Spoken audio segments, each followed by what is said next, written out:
कहानी की शुरुआत होती है एक माइनिंग एरिया से, जहां मजदूर खुदाई कर रहे होते हैं और अचानक उन्हें जमीन के अंदर कुछ अजीब रेडिएशन के संकेत मिलते हैं। शुरू में उन्हें लगता है कि शायद उन्हें यूरेनियम की बड़ी खदान मिल गई है, लेकिन जैसे जैसे खुदाई आगे बढ़ती है वहां एक बहुत बड़ा गड्ढा और उसके अंदर एक अजीब सी जगह दिखाई देने लगती है जो बिल्कुल भी नॉर्मल नहीं लगती। इसकी जांच के लिए मोनार्क के वैज्ञानिकों को बुलाया जाता है, जिनमें होते हैं डॉक्टर सेरिजावा और उनकी साथी डॉक्टर विवियन। जब ये लोग वहां जांच करते हैं तो उन्हें एक बहुत बड़े और पुराने जीव का कंकाल मिलता है, जो देखकर ही समझ आ जाता है कि ये कोई आम जानवर नहीं था। फिर उनकी नजर पड़ती है दो बहुत बड़े अंडों पर। उनमें से एक अंडा पहले ही फट चुका होता है और वहां से निकलने का रास्ता सीधा समुद्र की तरफ जाता दिखता है, यानी उसमें से कुछ बहुत बड़ा जीव पहले ही बाहर निकलकर समुद्र में जा चुका है। दूसरा अंडा वहीं पड़ा रहता है, बिल्कुल शांत, उसमें कोई हलचल नजर नहीं आती, लेकिन फिर भी ऐसा लगता है जैसे उसके अंदर कुछ छुपा हुआ है जो कभी भी बाहर आ सकता है। इसके बाद कहानी जाती है जापान के एक न्यूक्लियर पावर प्लांट में, जहां हम मिलते हैं इंजीनियर जो ब्रॉडी से, जो वहीं पर काम करता है। वह अपने साथी से कहता है कि वह प्लांट को आगे चलाने की परमिशन नहीं दे सकता, क्योंकि उसे अंदर से कुछ अजीब सी हलचल महसूस हो रही है जो बिल्कुल भी नॉर्मल नहीं है। लेकिन उसकी बात कोई सीरियस नहीं लेता, इसलिए वह खुद ही सच्चाई पता लगाने का फैसला करता है। उसकी वाइफ सैंड्रा भी उसी प्लांट में काम करती है और दोनों मिलकर प्लांट के बेसमेंट में जाकर उस अजीब हलचल का कारण जानने की कोशिश करते हैं।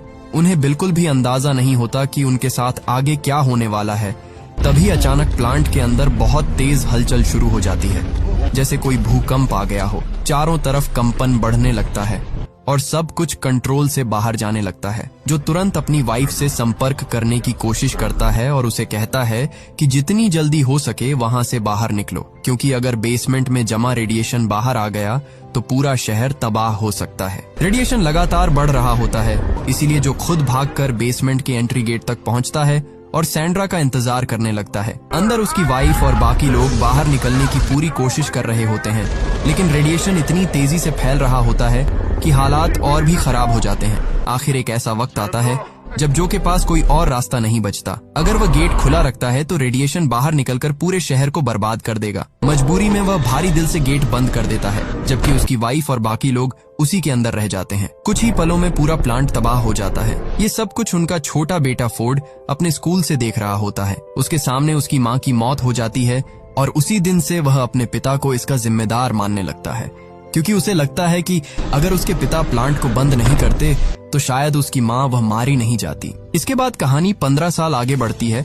अब हम देखते हैं कि फोर्ड बड़ा हो चुका है और नेवी में काम करता है। वह छुट्टियों में अपने घर आया होता है और अब उसकी अपनी एक फैमिली भी है, जिसमें उसकी वाइफ एले और छोटा सा बेटा सैम है। तभी उनके पास एक कॉल आता है जिसमें बताया जाता है कि उसके पिता को जापान के एक प्रतिबंधित इलाके में घुसने की वजह से गिरफ्तार कर लिया गया है। फोर्ड पहले तो वहां नहीं जाना चाहता था, क्योंकि उसकी नजर में उसके पिता उसकी माँ की मौत के जिम्मेदार है, लेकिन उसकी वाइफ एले उसे समझाती है कि उसके पिता को उसकी जरूरत है, इसीलिए उसे जाना चाहिए। मजबूरी में फोर्ड जापान जाता है और अपने पिता को छुड़ाता है, जो अपने बेटे को समझाने की कोशिश करता है कि 15 साल पहले जो भी हुआ था वो कोई नेचुरल हादसा नहीं था। वहां कुछ बहुत बड़ा और अजीब हुआ था, जिसे वो इतने सालों से समझने की कोशिश कर रहा है, लेकिन उसके पास कोई ठोस सबूत नहीं है, इसलिए कोई उसकी बात पर यकीन नहीं करता। वो कहता है कि सारे सबूत उसके पुराने घर में हैं, जो उसने फ्लॉपी डिस्क में संभाल कर रखे हैं। फोर्ड को उसकी बातें बिल्कुल भी सच नहीं लगती। उसे लगता है कि उसके पिता आज भी पुरानी बातों में उलझे हुए हैं, जो अपने बेटे फोर्ड को जैसे तैसे मनाकर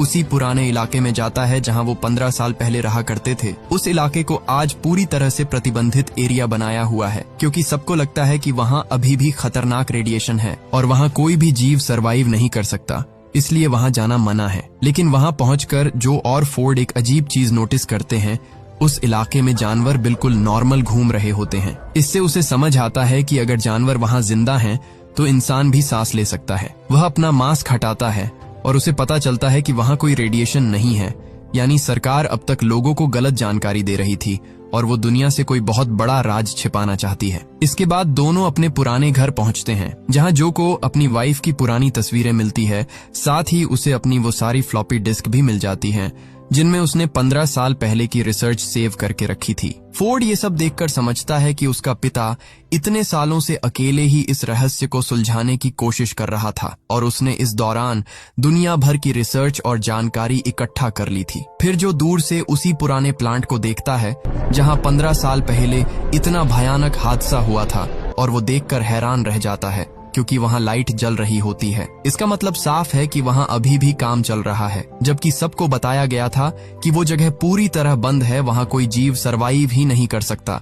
जो को इस बात की बिल्कुल जानकारी नहीं थी, इसलिए उसे शक होता है कि वहां कुछ गलत चल रहा है। तभी अचानक कुछ लोग आकर जो और फोर्ड को पकड़ लेते हैं और उन्हें उसी प्लांट के अंदर ले जाया जाता है। वहां उनकी मुलाकात होती है डॉक्टर सेरेजावा से, जो उस प्रोजेक्ट को संभाल रहे होते हैं, जो उन्हें समझाने की कोशिश करता है कि 15 साल पहले जो हादसा हुआ था वो कोई आम एक्सीडेंट नहीं था। उसने खुद उस अजीब हलचल को महसूस किया था जो कि बिल्कुल भी नेचुरल नहीं थी, लेकिन तब किसी ने उसकी बात पर यकीन नहीं किया। जो बोल ही रहा होता है तभी कहानी का बड़ा राज सामने आता है कि उस प्लांट के अंदर एक विशाल ककून रखा हुआ है। ककून का मतलब होता है एक तरह का खोल या कवच जिसमें कोई जीव अपने अगले रूप में बदलने के लिए खुद को बंद कर लेता है।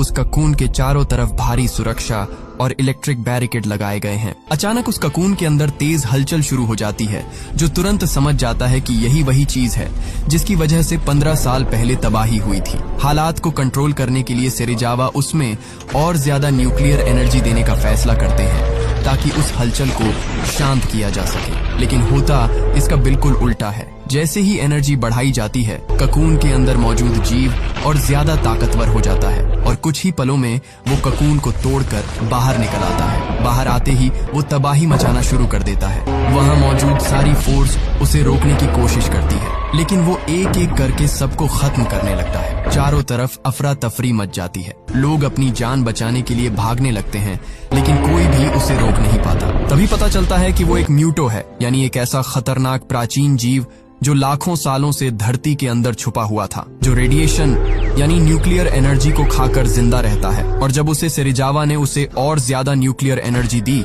तो वह अपने असली रूप में आ गया, यानी जिंदा हो गया।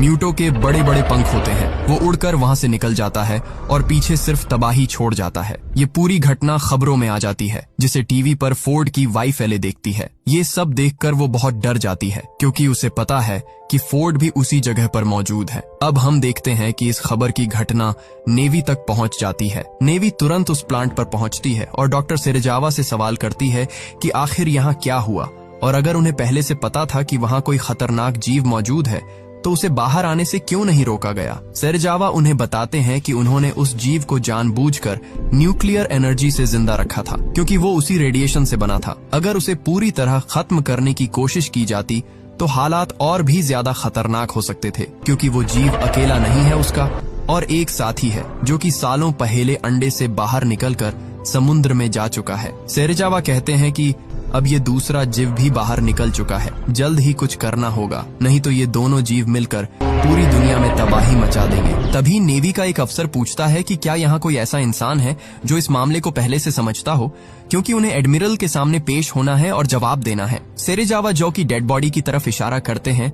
दरअसल उस खतरनाक म्यूटो ने कई लोगों को मार दिया था, उसमें जो भी होता है, और जो ही एक ऐसा इंसान था जिसने 15 साल पहले भी यही सब कुछ होते हुए देखा था। इसके बाद सभी लोग एडमिरल के पास पहुंचते हैं, जहां इस पूरे मामले पर चर्चा शुरू होती है। साथ में जो के बेटे फोर्ड को भी ले जाया जाता है। एडमिरल गुस्से में पूछता है कि जब उन्हें इस खतरे की जानकारी थी तो इसे पहले छुपाया क्यों गया। फिर फोर्ड से पूछा जाता है कि क्या उसके पिता ने इस बारे में कभी कुछ बताया था। फोर्ड कहता है कि वो अपने पिता की बातों पर कभी विश्वास नहीं करता था, लेकिन हाँ, वो हमेशा कहते थे कि यहाँ कोई ऐसी चीज है जो उनसे संपर्क करने की कोशिश कर रही है। ये सुनकर वहाँ मौजूद सभी लोग समझ जाते हैं कि फोर्ड के पिता जिस चीज की बात कर रहे थे वो कोई इंसान नहीं बल्कि एक रहस्यमयी और खतरनाक जीव था जो अपने ककून के अंदर छिपा हुआ था और वहीं से सिग्नल भेज रहा था। अब फोर्ड अपने घर वापस जाना चाहता है क्योंकि वो जानता है कि उसकी वाइफ को उसकी चिंता हो रही होगी। वह अपनी वाइफ एले को फोन करके बताता है कि वह ठीक है और जल्द ही घर लौट रहा है। उसका घर कैलिफोर्निया में होता है और वह वहीं वापस जाने के लिए निकल पड़ता है। अब हम देखते हैं कि नेवी उस जीव को ढूंढने की पूरी कोशिश कर रही होती है, लेकिन क्योंकि वो पूरी तरह रेडिएशन से जुड़ा हुआ है इसलिए उसे रडार पर ट्रैक करना बहुत मुश्किल हो जाता है। इसी दौरान एक बड़ी रूसी न्यूक्लियर सबमरीन न्यूक्लियर मिसाइल लेकर उस इलाके से गुजर रही होती है, लेकिन अचानक वो लापता हो जाती है। कुछ समय बाद उसका पता चलता है और सब हैरान रह जाते हैं, क्योंकि वो किसी समुद्र में नहीं बल्कि एक घने जंगल के अंदर पड़ी होती है। जब टीम वहां पहुंचती है तो उन्हें समझ आता है कि उस म्यूटो ने उस पूरी सबमरीन को तोड़ दिया है और उसके अंदर मौजूद न्यूक्लियर मिसाइल को खा गया है। अब वो और ज्यादा ताकतवर हो चुका है और आगे बढ़ रहा है। यही से सेना को ये एहसास हो जाता है कि ये कोई आम खतरा नहीं है, बल्कि ये एक ऐसा जीव है जो न्यूक्लियर एनर्जी को अपनी ताकत बनाने के लिए इस्तेमाल कर रहा है। अब हालात को समझते हुए सेना तुरंत उसे ढूंढने के लिए अपने सारे सिस्टम एक्टिव कर देती है और उसे रोकने की प्लानिंग शुरू कर देती है, क्योंकि अगर उसे जल्दी नहीं रोका गया तो वो और भी ज्यादा तबाही मचा सकता है। उधर एक समुद्र किनारे अचानक बहुत बड़ा सैलाब उठता है। लोग डर के मारे भागने लगते हैं, क्योंकि वो कोई आम लहर नहीं होती बल्कि एक खतरनाक सुनामी जैसी लगती है। तभी सामने आता है गॉडजिला, एक विशालकाय दानव जिसे देखकर हर कोई दहशत में आ जाता है। दरअसल म्यूटो की बढ़ती हुई एक्टिविटी पूरे इकोसिस्टम में एक बड़ा डिस्टर्बेंस पैदा कर देती है। ये डिस्टर्बेंस इतना पावरफुल होता है कि समुद्र की गहराई में मौजूद ये प्राचीन और विशाल जीव गॉडजिला भी इसे महसूस कर लेता है और धरती पर आ जाता है, क्योंकि गॉडजिला नहीं चाहता कि इस धरती पर उसके अलावा कोई दूसरा विशाल जीव राज करने आए। इस खतरे से बचने के लिए सेना उस पर हमला करने के लिए फाइटर जेट्स भेजती है, लेकिन उनके मिसाइल गॉडजिला पर कोई असर नहीं डाल पाते। गॉडजिला बिना रुके अपने रास्ते पर आगे बढ़ता रहता है, जैसे उसे म्यूटो को ढूंढना है और खत्म करना है। दूसरी तरफ हम देखते हैं कि एक ट्रेन जो हवाई शहर से गुजर रही होती है उसे म्यूटो बीच में ही तबाह कर देता है। अब हालात पूरी तरह बेकाबू हो चुके होते हैं। इसी बीच गॉडजिला शहर की तरफ बढ़ता है और म्यूटो को पकड़ने की कोशिश करता है, लेकिन म्यूटो उससे लड़ने की बजाय वहां से उड़कर भाग जाता है। ये बात सेना और डॉक्टर सेरेजावा दोनों को अजीब लगती है, क्योंकि इतना ताकतवर जीव सामने होने के बाद भी वो लड़ाई से बच रहा है। इसके बाद उन्हें शक होता है कि ये म्यूटो अकेला नहीं है, वो किसी और से संपर्क करने की कोशिश कर रहा है। तब उन्हें याद आती है 15 साल पुरानी उस दूसरे अंडे की, जिसमें से एक अंडे से ककुन बनकर म्यूटो बन गया, लेकिन दूसरा अंडा अभी भी वही था जो बिल्कुल शांत था। उसमें कोई हलचल नहीं थी, इसलिए सभी को लगा कि वो बेकार है। लेकिन अब शक बढ़ने लगता है कि कहीं वही दूसरा अंडा अब एक्टिव तो नहीं हो गया। इसीलिए वो तुरंत पूछते हैं कि दूसरा अंडा आखिर है कहाँ। तब उन्हें बताया जाता है कि उस अंडे को अमेरिका ले जाया जा चुका है और उसे एक ऐसी जगह पर रखा गया है जहां न्यूक्लियर वेस्ट जमा किया जाता है। अब हम देखते हैं कि वहां सेना पहले से ही कड़ी निगरानी कर रही होती है, लेकिन जैसे ही टीम वहां पहुंचती है हालात अचानक बदल जाते हैं, क्योंकि वहां उन्हें मिलती है दूसरा फीमेल म्यूटो, जो मेल म्यूटो से भी कहीं ज्यादा बड़ा और खतरनाक होती है। जैसे ही वो एक्टिव होती है वो तुरंत तबाही मचाना शुरू कर देती है। असल में मेल म्यूटो उससे लगातार संपर्क करने की कोशिश कर रहा होता है और अब फीमेल म्यूटो भी न्यूक्लियर एनर्जी की तरफ खींचने लगती है। इसी वजह से वो शहर की तरफ बढ़ती है ताकि ज्यादा से ज्यादा एनर्जी लेकर और ताकतवर बन सके। अब हालात ये हो जाते हैं कि दुनिया के सामने एक नहीं दो नहीं बल्कि तीन विशालकाय खतरे खड़े होते हैं, गॉडजिला, मेल म्यूटो और फीमेल म्यूटो। अब हम देखते हैं कि एडमिरल फैसला लेता है कि इन सबको खत्म करने का एक ही तरीका है कि इन्हें न्यूक्लियर मिसाइल से उड़ा दिया जाए। लेकिन डॉक्टर सेरेजावा और उनकी टीम इस प्लान के खिलाफ जाते हैं। वो समझाते हैं कि ये जीव न्यूक्लियर एनर्जी से ही ताकत लेते हैं। अगर उन पर न्यूक्लियर अटैक किया गया तो वो खत्म होने की बजाय और ज्यादा खतरनाक हो जाएंगे। एडमिरल उनसे पूछता है कि अगर ये तरीका सही नहीं है तो फिर दूसरा रास्ता क्या है। लेकिन हालात इतने खराब होते हैं कि आखिरकार न्यूक्लियर मिसाइल इस्तेमाल करने की तैयारी शुरू कर दी जाती है। अब हम देखते हैं कि फोर्ड अभी भी घर नहीं गया है। फोर्ड अपनी वाइफ एले से संपर्क करने की कोशिश करता है। काफी देर बाद बात होती है और वो उसे भरोसा दिलाता है कि वो ठीक है और जल्द घर आएगा, लेकिन अभी उसे एक जरूरी मिशन पूरा करना है। फोर्ड अब सेना के साथ रुकने का फैसला करता है। उसे एहसास होता है कि पहले उसने अपने पिता की बात पर विश्वास नहीं किया, लेकिन अब उसके पास आखिरी मौका है कुछ सही करने का। दरअसल फोर्ड नेवी में बम डिफ्यूजल एक्सपर्ट होता है।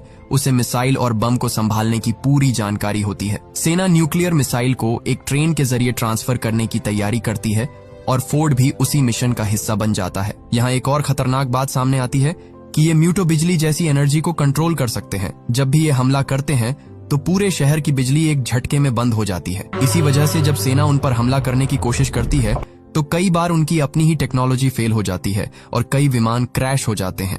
अब हालात इतने बिगड़ चुके होते हैं कि सेना को अपने पुराने और अलग तरीके के हथियारों का सहारा लेना पड़ता है, क्योंकि म्यूटो की वजह से सारी मॉडर्न टेक्नोलॉजी बार बार फेल हो रही थी। अब सेना ऐसी मिसाइलें लाती है जो इलेक्ट्रिक सिस्टम पर डिपेंड नहीं करती, जो बिना इलेक्ट्रिसिटी के भी काम कर सके। सेना को भरोसा होता है कि अगर ये मिसाइल सही जगह पहुंच गई तो म्यूटो को खत्म किया जा सकता है। अब हम देखते हैं कि उधर फीमेल म्यूटो न्यूक्लियर एनर्जी की तलाश में भटक रही होती है और आखिरकार उसे वो ट्रेन मिल जाती है जिसमें न्यूक्लियर मिसाइल ले जाई जा रही होती है। वो ट्रेन पर हमला कर देती है और पटरी तोड़ देती है। हमले के बाद तीनों मिसाइल अलग अलग हो जाती हैं। एक गहराई में पानी के अंदर चली जाती है, दूसरी फीमेल म्यूटो अपने साथ ले जाती है और तीसरी सतह पर गिर जाती है। इस पूरे हादसे में ट्रेन में मौजूद ज्यादातर लोग मारे जाते हैं। थोड़ी देर बाद सेना वहां पहुंचती है और बचे हुए लोगों को ढूंढती है। उसी में फोर्ड भी जिंदा मिल जाता है और उसे अस्पताल ले जाया जाता है। अब सेना के पास बस एक ही उम्मीद बचती है, वो तीसरी मिसाइल जो अभी भी इस्तेमाल की जा सकती है। इसी बीच दोनों म्यूटो कैलिफोर्निया की तरफ बढ़ने लगते हैं। हालात इतने खतरनाक हो जाते हैं कि पूरे शहर को खाली कराया जाने लगता है। लोग जल्दी जल्दी गाड़ियों में बैठकर शहर छोड़ने लगते हैं। फोर्ड की वाइफ एले भी अपने बेटे सैम को मजबूरी में वहां से भेज देती है ताकि वो सुरक्षित रह सके। शहर के बाहर एक बड़े ब्रिज पर सेना पूरी तैयारी के साथ खड़ी होती है। बड़े बड़े हथियार लगाए जाते हैं ताकि अगर गॉडजिला या म्यूटो वहां आए तो तुरंत हमला किया जा सके। इसी दौरान वहां एक स्कूल बस भी होती है जिसमें छोटे छोटे बच्चे बैठे होते हैं और तभी वहां गॉडजिला की एंट्री होती है। सबको लगता है कि अब सब खत्म हो जाएगा, लेकिन गॉडजिला उन बच्चों या बस को नुकसान नहीं पहुंचाता। वो बस अपने रास्ते से गुजरने की कोशिश करता है, जैसे उसका टारगेट किसी को नुकसान पहुंचाना नहीं बल्कि उन दोनों दानवों को मारना हो। लेकिन सेना उस पर हमला कर देती है, लेकिन गॉडजिला वहां से बचकर फिर से पानी में चला जाता है। इसके बाद फीमेल म्यूटो कैलिफोर्निया शहर के बीच पहुंचती है। वो अपने साथ लाई हुई न्यूक्लियर मिसाइल को वहीं रख देती है और साथ ही वहां अपने कई अंडे भी दे देती है। थोड़ी देर बाद मेल म्यूटो भी वहां पहुंच जाता है और दोनों मिलकर उन अंडों की रक्षा करने लगते हैं। सबसे खतरनाक बात ये होती है कि उस मिसाइल में टाइमर चालू हो चुका होता है और फटने में अब ज्यादा समय नहीं बचा होता। अगर ये न्यूक्लियर मिसाइल यही शहर के बीच में ही फुट गई तो सिर्फ म्यूटो ही नहीं मरेंगे, बल्कि इतना रेडिएशन फैलेगा कि पूरा कैलिफोर्निया तबाह हो सकता है। एडमिरल फैसला करता है कि तुरंत एक प्लान बनाया जाए कि किसी भी हालत में इस मिसाइल को शहर से दूर समुद्र में ले जाना है। इसके लिए एक स्पेशल टीम तैयार की जाती है और फोर्ड भी उसमें शामिल हो जाता है। उधर शहर के बीचों बीच गॉडजिला, मेल म्यूटो और फीमेल म्यूटो आमने सामने हो जाते हैं और उनके बीच खतरनाक लड़ाई शुरू हो चुकी होती है। हर एक हमला इतना ताकतवर होता है कि आसपास की बिल्डिंग्स गिरने लगती हैं, जमीन हिलने लगती है और पूरा शहर तबाही में बदल जाता है। मेल म्यूटो बार बार गॉडजिला पर हमला करता है, उसके पंखों से तेज वार करता है, जबकि फीमेल म्यूटो जमीन से उस पर जोरदार चोट करती है। कुछ पल के लिए ऐसा लगता है कि गॉडजिला दोनों के सामने कमजोर पड़ रहा है। इसी बीच हम देखते हैं कि फोर्ड और उसकी टीम उस जगह पहुंचते हैं जहां न्यूक्लियर मिसाइल रखी होती है। वो उसे उठाकर बोट तक ले जाने लगते हैं, लेकिन तभी फोर्ड की नजर उन सैकड़ों अंडों पर पड़ती है जो फीमेल म्यूटो ने दिए थे। फोर्ड समझ जाता है कि अगर ये अंडे फूट गए तो पूरी दुनिया के लिए खतरा कई गुना बढ़ जाएगा। वो बिना देर किए पास खड़े एक बड़े ऑयल टैंकर का इस्तेमाल करता है और वहां जोरदार धमाका कर देता है। एक ही पल में पूरा इलाका आग की लपटों में घिर जाता है और सारे अंडे जलकर खत्म हो जाते हैं। ये देखकर फीमेल म्यूटो पागल हो जाती है। वो गुस्से में गॉडजिला को छोड़कर सीधे उसी तरफ भागती है जहां उसके अंडे थे। इसी मौके का फायदा उठाकर गॉडजिला पूरी ताकत के साथ मेल म्यूटो पर टूट पड़ता है। वो अपनी विशाल पूंछ से इतना जोरदार वार करता है कि मेल म्यूटो दूर जाकर गिरता है और फिर एक भयंकर हमले में उसे खत्म कर देता है। लेकिन खतरा अब भी खत्म नहीं हुआ होता। फीमेल म्यूटो अंडों का बदला लेने के लिए अब सीधे फोर्ड और उसकी टीम पर हमला कर देती है, जो मिसाइल को लेकर बोट तक पहुंच चुके होते हैं। वो बोट को तहस नहस करने लगती है, सैनिक एक एक करके मारे जाते हैं और मिसाइल का टाइमर तेजी से खत्म होने लगता है। फोर्ड ये सब देखकर समझ जाता है कि अब आखिरी उम्मीद वही है। वो किसी तरह बोट को चालू करता है और मिसाइल को शहर से दूर ले जाने की कोशिश करता है ताकि धमाका समुद्र में हो और शहर बच जाए, हजारों जानें बच जाए। उसी समय गॉडजिला भी फीमेल म्यूटो के सामने आ जाता है और इस बार वो पूरी ताकत से लड़ता है। फीमेल म्यूटो उस पर हमला करती है, लेकिन गॉडजिला उसे पीछे से पकड़ लेता है और फिर अपनी सबसे खतरनाक ताकत एटॉमिक ब्रीथ का इस्तेमाल करता है। वो सीधा उसके मुंह के अंदर अपनी एटॉमिक ब्रीथ छोड़ता है और ये इतना भयानक वार होता है कि फीमेल म्यूटो का सिर उसके शरीर से अलग हो जाता है। इसी के साथ लड़ाई खत्म हो जाती है। उधर बोट शहर से दूर पहुंच चुकी होती है और न्यूक्लियर मिसाइल समुद्र में फट जाती है, जिससे शहर बच जाता है। दरअसल फोर्ड मिसाइल को एक्टिव करके बोट को समुद्र की तरफ भेज देता है और आखिरी पल में पानी में कूदकर अपनी जान बचा लेता है। आखिर में फोर्ड एक राहत कैंप में पहुंचता है, जहां उसे अपनी वाइफ एले और बेटा सैम मिल जाते हैं। उनका परिवार फिर से एक हो जाता है। अगली सुबह शहर पूरी तरह तबाह हो चुका होता है और गॉडजिला जमीन पर गिरा हुआ होता है। सबको लगता है कि वो मर चुका है, लेकिन तभी वो धीरे धीरे उठता है, एक जोरदार गर्जना करता है और फिर समुद्र की ओर वापस चला जाता है, जैसे उसने अपना काम पूरा कर लिया हो। लेकिन कहानी यही खत्म नहीं होती, क्योंकि ये तो बस शुरुआत थी। अब जब दुनिया को पता चल चुका है कि ऐसे और भी विशालकाय जीव मौजूद है, तो आगे क्या होगा? क्या गॉडजिला समुद्र की गहराइयों से फिर वापस आएगा, या इस बार म्यूटो से भी बड़ा खतरा सामने आएगा? ये जानने के लिए हमें इस कहानी का अगला पार्ट देखना होगा। अगर आप इस कहानी का पार्ट 2 देखना चाहते हो तो कमेंट बॉक्स में जरूर लिखना पार्ट 2। और हमारे साथ हमेशा ऐसे ही जुड़े रहने के लिए आप हमारे चैनल द योगी को सब्सक्राइब कर लीजिए। जल्द मिलेंगे अगले वीडियो में।